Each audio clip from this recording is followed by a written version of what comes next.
we have with us Miss Angela McNeal.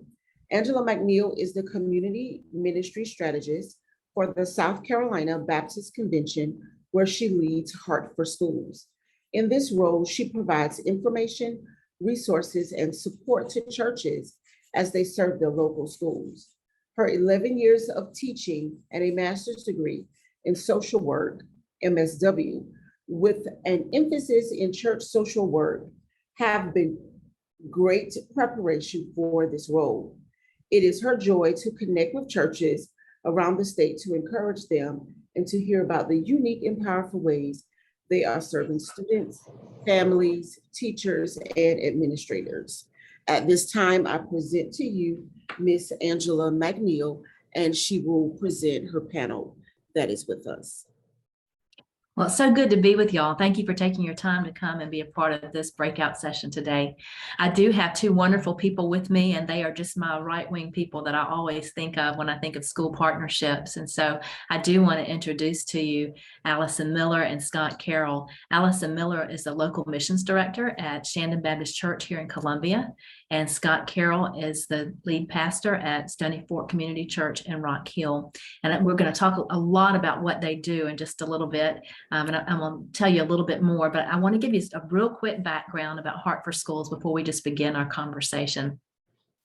I don't know how many of you have ever heard of Heart4Schools, but we are a network of churches who are serving students and teachers across the state of South Carolina. And so we're part of the South Carolina Baptist Convention. And so we're Baptist churches who have said we really care about our schools, we care about what's going on in our community, and we want to make a difference. And right now we presently have 382 churches that we know of that are serving 458 of our schools. And when you look at some of those school partnerships and realize that some of our churches partner with multiple churches, some of our schools have multiple partnerships, there are over 600 partnerships across the state right now. So we're excited about that, but we have great goals. There are 1,200 schools that we want to be partnered with, and so we have a ways to go in that. But as we do serve, we go into a school, and it's our pastors, our leaders like Scott and Allison who would go to an administrator and just say, hey, we appreciate what you're doing. We value the work that you're doing. We just want to walk beside you in this. And how can we do that? And they go in with no agenda, and they just go in and say, hey, how can we help? And you're going to hear from them just ways that they are helping as they hear from the administrators. I will say that there are three particular ways that we serve. And so you'll hear about reading buddies, and that began, well, several years ago. We worked with the Education Oversight Committee, who just said there are three specific ways that you can make a really big impact in your community. And one was through reading buddies, the other teacher support, and the other piece is backpack buddies. So for each one of those things, reading buddies, we know that literacy is so important. So we have volunteers who go into schools and serve 30 minutes once a week with one student, just providing support. They're not tutoring, they're just reading with that student, they're being present, they're saying you are important, you matter, and I'm going to show up for you week after week. We understand that those needs this year include math, and so I think as we go back into the schools after the pandemic, we may be asked to help with math facts and some basic math. That also includes some mentoring. The second piece is teacher support, and we know that the teachers are the backbone of the school. And I taught for 11 years myself, so I know what it's like to be in the classroom all day, and just what the weight that is carried on shoulders. And so we know we need to support our teachers, and so we do that in a lot of different ways.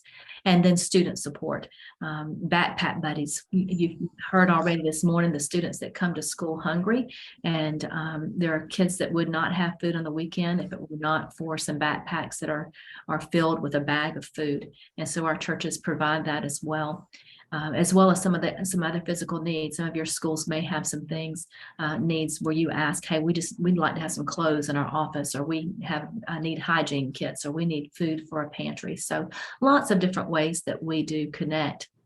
I do want to say that I saw a lot of people. It's hard to know actually who's on this call, but as I was a part of the main session this morning, I saw a lot of parent engagement people.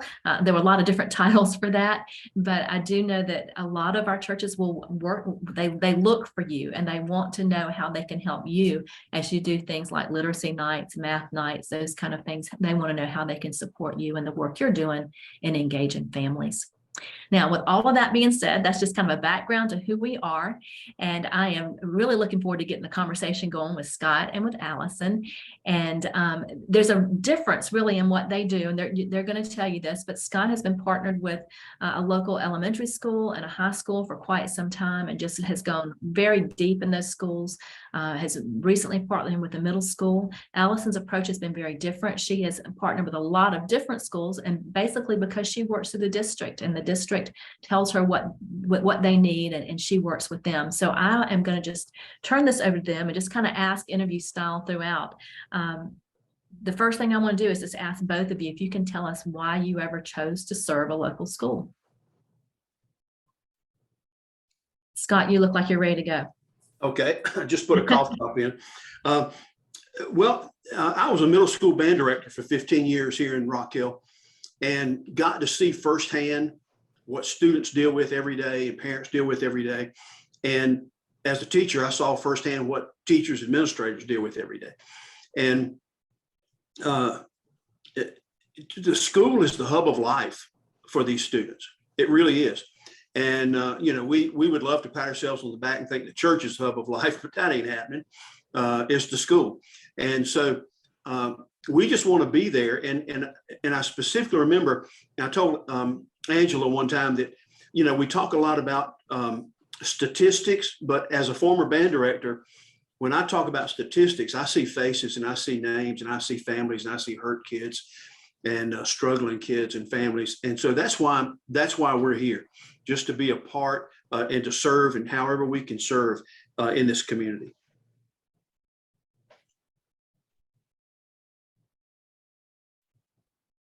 I was trying to unmute myself. I'm sorry.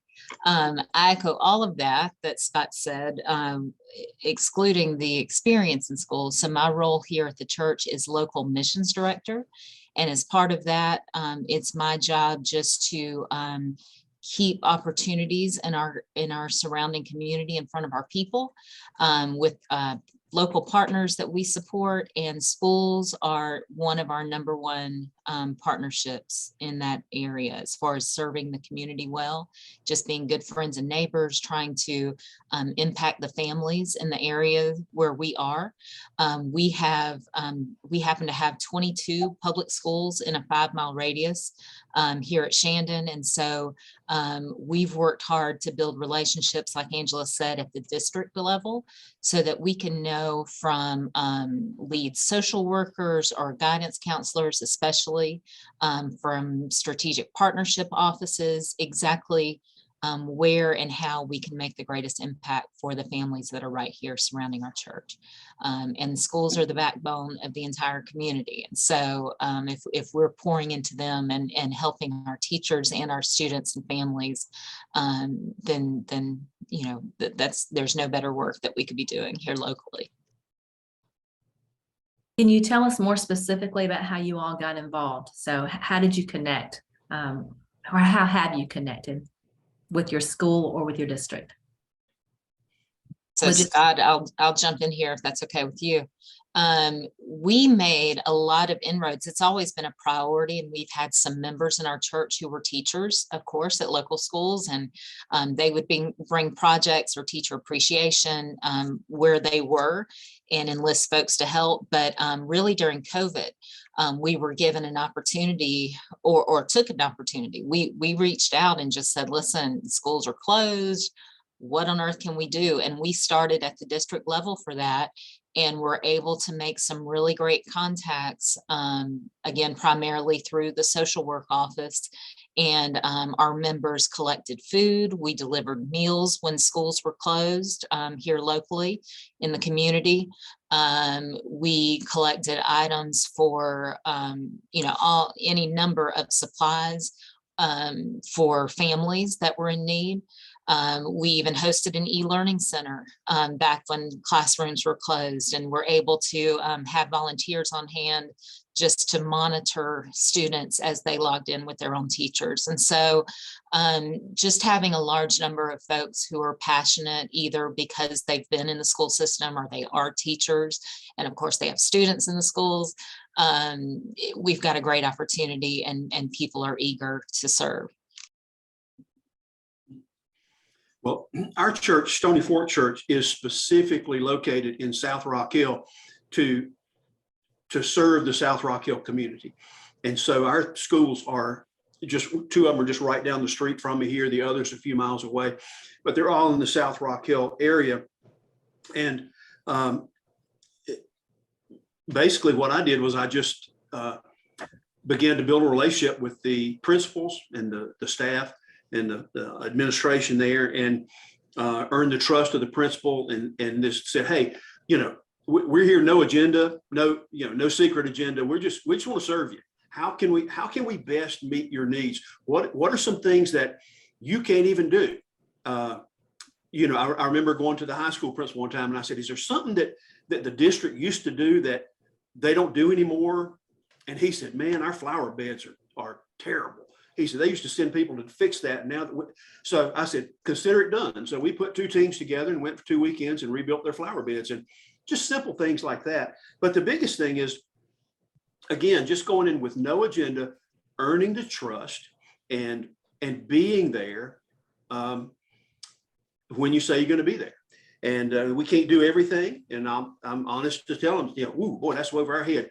That's out our wheelhouse. But what we can do, we're going to do it with excellence. And notice I didn't say perfection. I said excellence, because it's hard to be perfect. But we're going to do it with excellence. And so we begin with the middle school and the high school partnerships, and have been doing those almost 10 years. And we're really excited about our new middle school partnership, and it's just blowing and going. So that's really how we connected, just through relationships.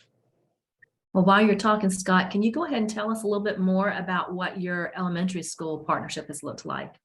Sure. It is so much fun. I just love being out there.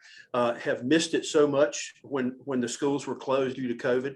But we do teacher support, administrative support, and when I say that, I'm including everybody from custodial to cafe staff, everywhere in between, because we see all of them as just folks that just need serving. And so we don't exclude anybody in that. And in the elementary school, it's really easy to serve. One of the things that got us going, that has just been a consistent mainstay of our service there, is birthday tables. We go in every month, once a month, and decorate the stage in the cafeteria, and just throw a big old birthday party for every student and teacher that has and staff member and faculty member that has a birthday during that month. And they get to eat up on the stage, and we just make a big deal over them, and just shower them with love. And then we give them a little gift bag, and they get free ice cream. I mean, what's better?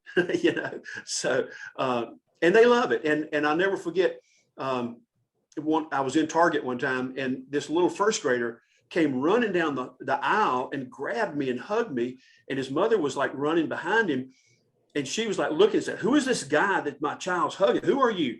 And before I could even say anything, the little boy said, Mama, this is birthday man. This is birthday man. And her countenance changed. She said, oh my goodness, I can't tell you how much he loves birthday table. He just can't wait every year for his birthday so he can go up on the stage. And I thought, this is a first grader. He's only done it twice. And so that in itself. And then one of the things we do too is parents come a lot of times and have lunch with their students on their birthday. So they come up and they join that, and we get to spend time talking to the parents and getting to know them and building relationships with them. But we also do reading buddies.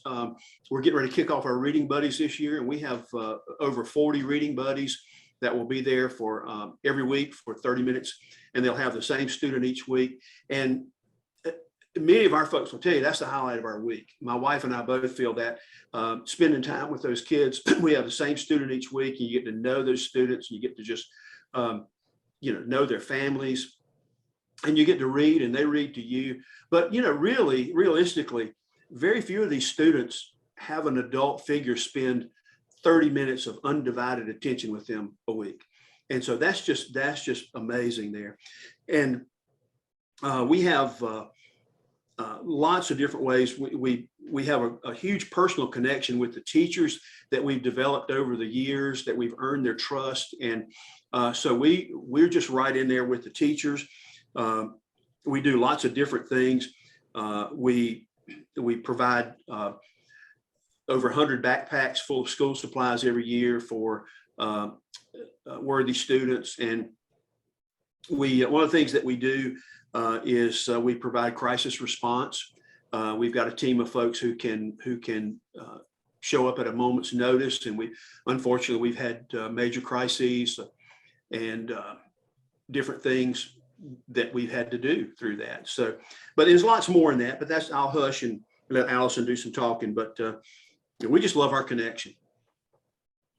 Well, Allison, tell us more about what it looks like when you serve through the district. What are some of the things that you've been asked to do to help specifically with, it seems like it's usually student needs, but there may be things outside of that as well. So tell us what that's looked like when you ask, how can I help? Sure. A lot of times it has been supply drives of whatever sort, that can be anything from non-perishable food items to school supplies to things like earbuds, trying to think, even clothing in some cases. We've also been on a short list, I believe, of just faith-based and community partners. And when these social workers have a family who's experiencing homelessness, they'll reach out and just, very kindly and without any expectation, but just ask, hey, does anybody want to contribute, pay for a week in a hotel for this family that we're really struggling and trying to help. So they've got tabs on that. And if we can know and be a part of reaching out to meet needs when they've got emergency situations. There's been cases when students and families didn't have furniture, had just been either evicted or moved into a new home or just brand new here and had no contacts. And we were able to help meet needs like that. And so they're very quick to just let us know and put the word out. And if it's something that we can meet either through members in our church or personally here at the church, we just try to do that as best we can and support what they are doing because they're on the front lines and see these needs every day and are doing their best to help thousands of students across 2 counties right here where we are. So those types of things. Well, I'm going to go back to you, Scott, because I didn't ask you about middle school and high school. So we heard a little bit about what it looks like to hone in on serving an elementary school, but how is that different from middle school and high school? It's very different. It's very different. But through the middle school and the high school, we work a lot with the counselors and social workers, and because they've got their finger on the pulse of everybody there. And so they've been great. Like Allison was saying, the middle school said, look, we need supplies for students, everything from hygiene bags to certain kinds of sweatshirts that if they come in, they're cold or they're need clothing, those type things. And the guidance counselors are all just so great to work with. And they're great. And like I said, we've earned the trust. And I keep saying that because that's important. We don't feel like we're entitled to anything. We're not entitled to anything. We earn trust. And we respect that greatly. And so we go in and they'll say, hey, here's a family that's struggling. And here's something that they need. One of the things that works well at the high school is the principal one time asked us to put together some welcome teams when school started back and be there the whole first week when school started back and just be working the car line and helping first time students know where to go, how to get to where they were going, those type things, and just be a smiling face when they got out of the car and talk to the parents, and that was a blessing. And then one of the things too that has been a blessing for us at the high school level is serving teen mothers and their children. That has just been a huge thing. And you know, they kind of get looked down on a lot, but we lift them up. Angela, I was just going to add real quickly, not on the district level, but individual schools that we work with.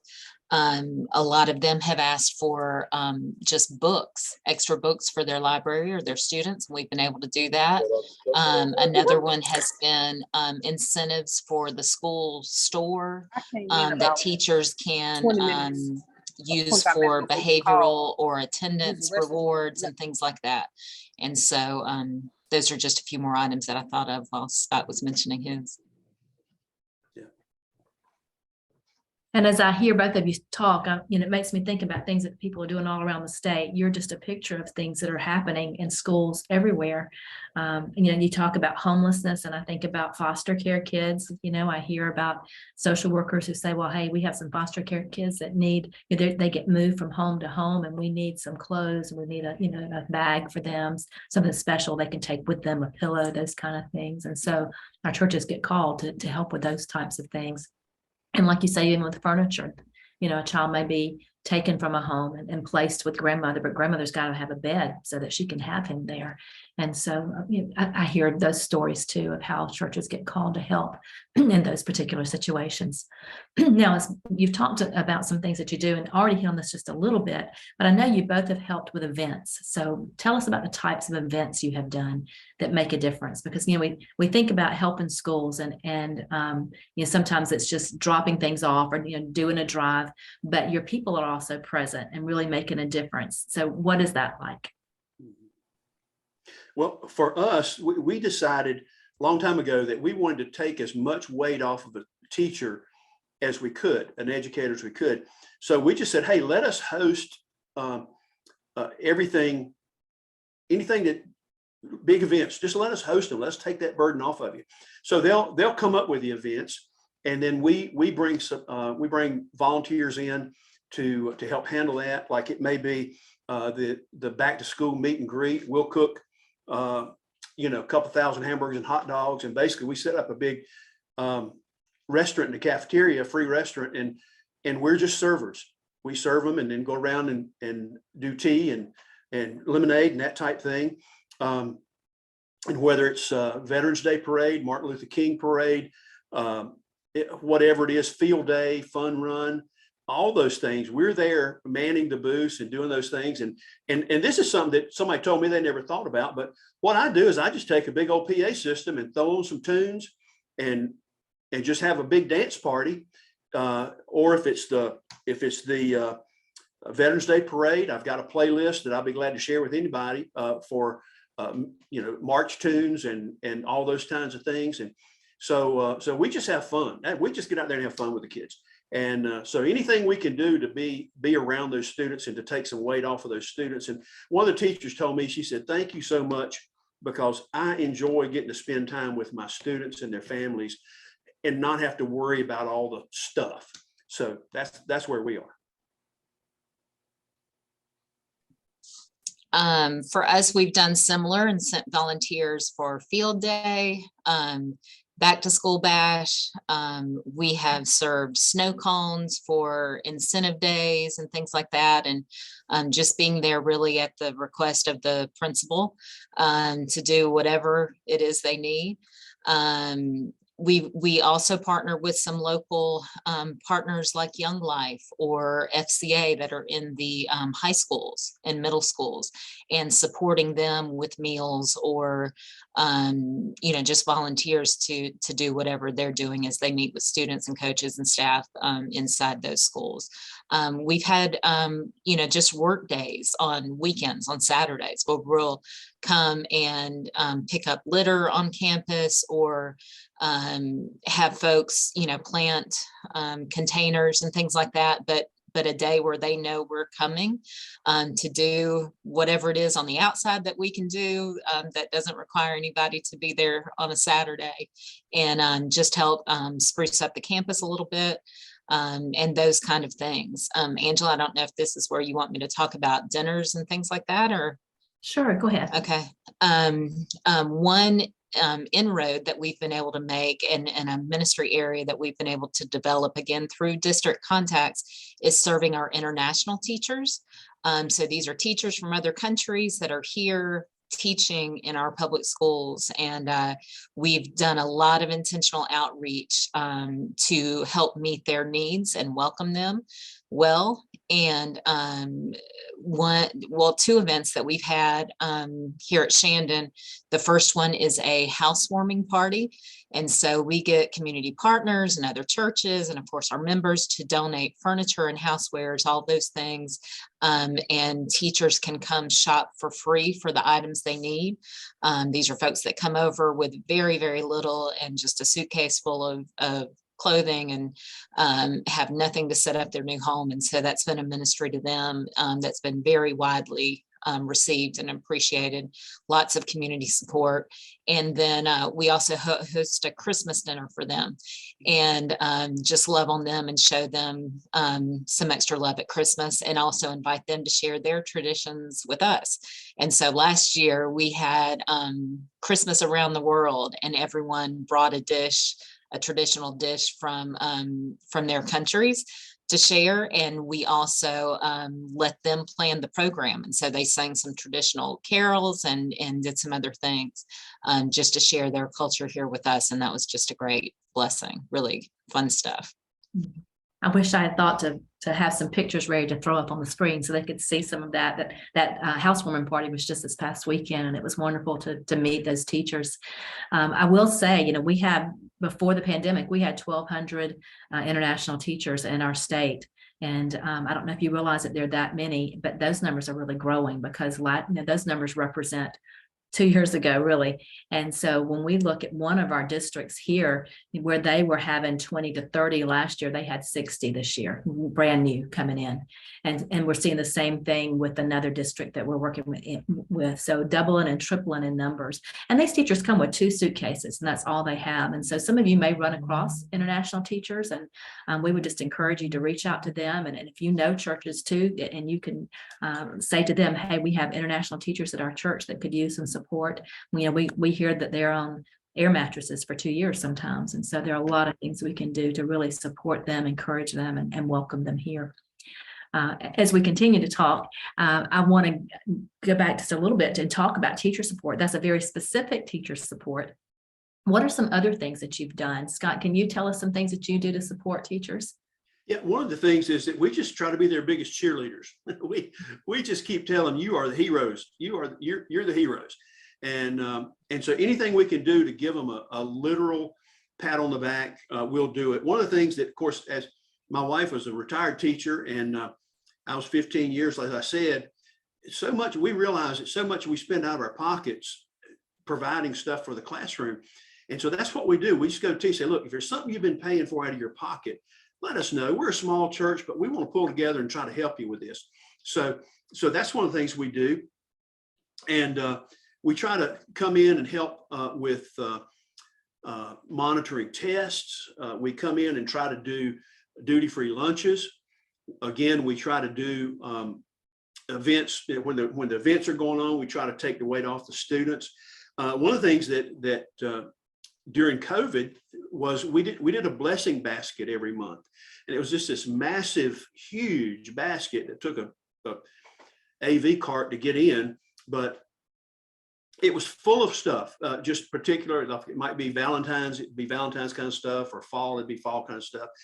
And the teachers just love that. We got so many calls and cards saying, oh, that was such a blessing. That's why we call it the blessing basket. Another thing we do is meals. And we throw on a feed. I'm not playing. We just don't throw out some biscuits. It's like a real meal. and so we feed. We do breakfast a couple of times a year. Huge breakfast buffet. We do brunches. We do lunches at the elementary school. The last day when the students leave is a half day, and we do a massive lunch. Themed lunch, and we'll have some fun with doing that. And then another thing we love to do, especially in the winter months when it's cooler, is one of our local coffee shops has a bus, a school bus that they turned into a mobile coffee shop. And so we provide that we call it the coffee bus. And we send the coffee bus out in the morning before, and it just shows up when they're getting out of their cars. And we give every faculty, staff, educator, everybody coffee and pastries and those kinds of things. And then two, we try to encourage our people to connect with them on a regular basis. So it's not just big events. It's kind of like, hey, thinking about you today. How's it going? Or we know, one of the teachers right now I know, her husband is having some medical issues. And so it's just a simple thing to text her and say, hey, how's your husband doing? Been thinking about him. Anything you need? Those kinds of things. So that's where we are teacher support wise. And they know over there, especially at the elementary school, we've been doing that for 10 years plus, but they know, man, if it's something we need, we're gonna see if Stony Fork can pull it together for us. Yeah, meals are a big part of ours too. Workroom snacks. We actually had a panel here at the church it was last year, but had some teachers and principals, invited them in to tell us what the needs were. And there was a young man, a teacher, he's a social studies teacher at a middle school. And he was like, y'all, you would think that we've got coffee in the workroom, but we don't. And he said, I'm here with, ever how many hundred middle schoolers, and I need some caffeine. And so we had members that donated K-cups like in bulk, and just things like that we don't even think about, even pens and pencils that they give out to students that don't have them, and things that were mentioned like that were just an everyday need, and we don't think about things like that. So that was a great opportunity just to hear firsthand of some items like that that we were able to donate and rally folks towards to do that on a regular basis. There's a local elementary school that we work with the guidance counselor to provide coffee and donuts. They do a monthly, like a mental health check-in for teachers, and just, are there early in the mornings to check in and do that. And so providing breakfast items for things like that to support what they want to do for their own teachers. And so lots of opportunities. And it's just, again, building those relationships where they know they can trust you and they can reach out if they need something, and even brainstorm ideas where you can serve together and meet those needs. And that's what's exciting. We've talked about ways that we're actually giving things and doing things and connecting. But one thing that I heard from an administrator in Aiken County, she was part of a training that we had, and just spoke to us. And she said, as we're talking, we're thinking about, now that the pandemic is over and volunteers can come back into the school, there's some different things that we would love to see. And so we pass these things on to our churches, and there are things that churches were doing before. So I think somebody already mentioned the duty-free lunch, so a teacher can go have lunch with another teacher, or just go sit in her room and be quiet for a few minutes while a volunteer would come and sit with students and let them, that they can just connect with the students themselves. So duty-free lunches, Scott already mentioned car line, so that think about before school when somebody could be getting ready for classes, but they're standing outside. Maybe they're volunteers that can help with that. One thing that was mentioned in that meeting from the district leaders was they would just love to have a volunteer who can plan to be at school and just rotate through the classrooms for restroom breaks, because we know teachers don't get to leave their classrooms when they need to. So that was another thing. So you may just think, and we're going to ask you in just a minute, what are some ways that you can think of that we might be missing, but what are some practical ways that we can just help with some of the duties and the things that are on the shoulders of teachers beyond just encouragement. Another thing that we heard come out of a conference that we just had last week was attendance, and what an issue that is in the schools. And so I have heard other churches talk about things like, hey, we talk to the kids, and if they if they have a certain amount of improvement in test scores, we do a big barbecue or cookout for them. And so, I know of one church that does that. But in thinking about the attendance issues, what if our churches even came alongside and did something where for every child that had perfect attendance, there was some special thing for them that month. And at the end of the semester, there was something bigger. So there are a lot of things that our churches can do. So as you may be, I don't know if you're on the call as an administrator, and you may be approached. I think sometimes our question is, how can we help? And, there's so many needs. You think, well, where do I start? And the question might be what keeps you up at night? And maybe that is attendance, and so you begin thinking creatively, what can we do? For those of you that are thinking about parent engagement, some of our churches are doing things with, like I mentioned before, the math nights and literacy nights. And so a lot of ways that we can be involved. Before I move on to ask them for questions and us ask questions of those attending, do you all have anything else that you want to add, just to say, this is something that I miss, what's something else about your school partnership that they should hear? Anything? Well, one of the things is we try desperately to figure out ways to move this from the campus to the community. So we're engaging families. We see the school as a way to open doors to serve families in the community. And so that's been a blessing for us, is being able to actually build relationships with families, and we're in the community. So the kids see us at school, they see us at the country store down here, they see us at Walmart, they see us in their neighborhood, they see us, and so we're not only earning the trust of the administration, faculty, and staff, and students, but also their parents. And to me, that's important. Not stopping at the door of the school, but moving it from the campus into the community. That is important. I think in our culture today, we live in silos, and our families can be isolated very easily. And so for them to have somewhere that they know they can find support and to connect with others is wonderful. Allison, do you want to add anything? I was just going to say, at one of our local elementary schools where we have been there for repeated events and teacher appreciation meals and the whole 9 yards, we also, just like Scott was saying, use that opportunity to let them know of things that we host for the community, like trunk or treat, or fall festival, or things like that, where almost exclusively we're not doing it just for their families, but they're in such close proximity that because we have that trust, we're able to invite them out, and in some cases even go get them with church shuttles for those that can't make it, and give them an opportunity that they may not have otherwise, to just have some community fun and relationship there. So always looking for opportunities like that where we can invite them in to be part of what we're hosting for the larger community too. Good point. Thank you. Now, I'm going to ask, are there any questions? I have not looked at chat. Let me see what's going on here. Somebody like the idea? One comment, the comment says, I love the monthly mental health check-ins. Awesome. Any So other? if there are other questions at this time, you can enter it in the chat so that we can get you some answers.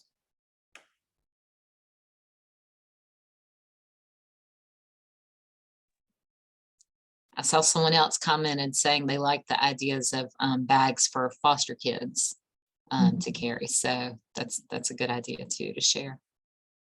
And it's amazing how many of our students are homeless. We're hearing that more and more, but in communities that you would not suspect that to be. I know a small elementary school in an area that you would never think, but there are 30 children that are homeless, and maybe they're in hotels, maybe they're in their car, but they don't have a consistent place to call home. And there are things that our churches are doing too, just in terms of providing snacks. They don't come to school with snacks, but they get hungry like the other kids. So a lot of just day-to-day things that can happen for them beyond. I love what Allison said about just even being able to help with getting them in a hotel for a week, giving them a place with some electricity and some running water and a little bit of normalcy as they work towards something. So we do have one question. I'm Gladys Cleckley at Orangeburg Wilkinson High School. Are you only available in the Columbia area? No, this is a statewide initiative. And so our South Carolina Baptist churches all around the state are doing these types of things, and they don't all know about it. You know, some, I think if they knew the opportunity and they knew there was an open door, they would step in. But then we have plenty that do. I was saying a little bit earlier, we have about 400 churches who are involved that we know of. And I think there are many more than that. But I would say at this point, if you have an interest in having a church come and volunteer, for one thing, you please feel free to reach out to me. And I'm going to put my email address in the chat, but feel free to reach out to me. I can look and see what churches are around your school. I think also, I think, you know, you can talk to people. Maybe you're a part of a church, or maybe, and it doesn't have to be a Baptist church. Our Methodist churches and other churches that are in the area are very open to doing these types of things too. So ask, hey, you know, we would love to have you come do something. I see another question there. I'm gonna go ahead and put my information in the chat. Yes, the other question was exactly what you just stated. So Ms. Angela, we contact you to see what local churches are helping in our area. Yes, we can do that. Oh, and let me tell you this too. We have a map. So we have a website, and I'm going to put that up as well. It's Heart4Schools.org. And on that map, you can go in yourself and look up a school district and look it up by church name, or look it up by school name, and see who has a partnership. Now, what I will say, it hasn't been updated in the last couple of weeks. We're working on a database, so we're waiting on that update. It hasn't been uploaded yet, but for the most part, they're all there. And you'll see you'll see a blue dot that says a school has a partnership, and you'll see a gray if they do not have a partnership. So that may be a help to you as well. So check out our website, and please reach out to me as well. And if any of you want to talk with Scott and Allison, I know they are wonderful resources in terms of, you know, what does this really look like? What are boots on the ground, and how did I get this connection?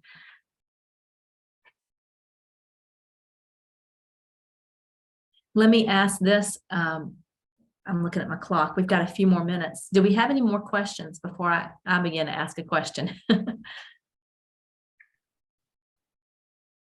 There's Allison's and Scott's email address. We would love to hear from you as well. If you don't have other questions, if you do, still pop them in there. But we would love to hear, since you are the educators, you know what your needs are. Are there things that you can think of that needs that have come about because of the pandemic, or some things that you can think of, maybe in terms of teacher support, that our churches might be able to do?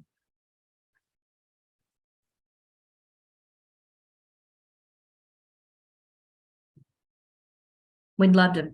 It's a little different to just do a chat, not just to be able to have a conversation with one another.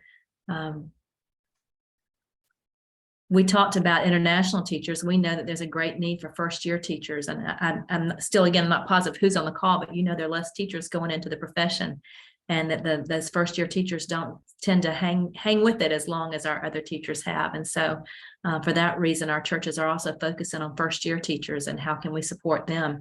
We have a church that's just doing, actually a grandmother who said, my son was a brand new teacher, and she had a reading partner, reading buddy program at another school, but she said he was teaching brand new at this school. So I went in and made sure that his class had scholastic books for every child in his class that week. And so, you know, sometimes we think we have to take on a whole school, but we can take on one teacher, you know. So maybe you might think of one teacher that might need support, one new teacher, and just the support of that one person can help them to stay with this long term and do what they're gifted to do. Oh, I see. It says everyone feel free to unmute and speak directly. So please do that. You got comments. Can you hear me? Yes, Catherine, go ahead. I just think that I'm an elementary person and we don't happen to have any international teachers here at my school, but I know we have 3 local high schools that have a ton of international teachers. And I just think that is such a wonderful idea, like so creative. I would have never thought of the housewarming party for them or even the meal. I just think that's great to embrace their traditions as well with the, everybody brings something. I just think that's great. So creative. So thank you for all y'all are doing. Well, thank you, Catherine. I'll just mention real quick, welcome baskets. It's a wonderful thing. And this is something a school could take on for their teachers, but we've done it in terms of just going to the district and saying, who are your new teachers?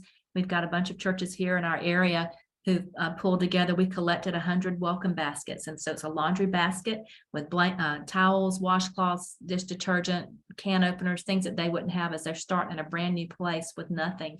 But that's something, think about your schools. Your school could have a welcome for these international teachers, and definitely churches can work with the district to make that happen. But we just had a conference called Better Together. We do better when we all work together. Anybody else?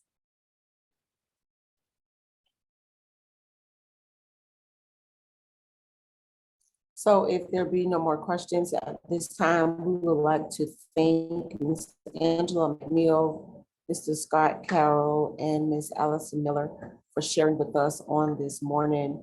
Truly, the information and resources that you all shared will be very beneficial to our teachers across this great state of South Carolina. Thank you for the hard work that you do to make teaching a little easier. The room will be open for approximately 5 more minutes. If you all want to hang around and ask questions directly, if you were too afraid previously, but we'll be open for about 5 more minutes. Well, thank you all for being with us today. Yeah, thank y'all. I wanted to share one more thing. Angela just mentioned that conference that we had last week. One thing that one of the social workers shared with us that I had never thought about, as public schools, they cannot purchase gift cards or gas cards or anything like that. They're not allowed to. And so donations of things like that, gas cards for families that are in need, or just gift cards where even teachers could go and get the supplies they need directly. That is a huge gift as well. And I had never thought about them not being able to do that when they have immediate needs that they're trying to fill. So that's just an idea.